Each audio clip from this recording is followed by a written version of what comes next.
मोहोळमध्ये अजित पवारांनी जोरदार फटकेबाजी केली। अजित पवारांचा दौरा रद्द करणारा जन्माला यायचा असं अजित पवार म्हणालेत, तर कुत्र्याला वाटतं मीच गाडी ओढतोय। दादांनी या शब्दांमध्ये टोला सुद्धा लगावला। तर कोण पट्ट्या म्हणला आत्ताचा दौरा मी रद्द केला। अरे तू कसा रद्द केला? अजित पवारांचा दौरा रद्द कर, अजित पवारनी आखलेला दौरा रद्द करायला अजून माणूस जन्माला यायचा, परंतु कोणी मधीच म्हणते माझ्यामुळे झालं।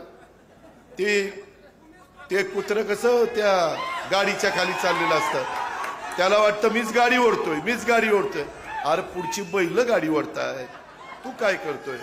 तू देवळातली घंटा हलवतो का?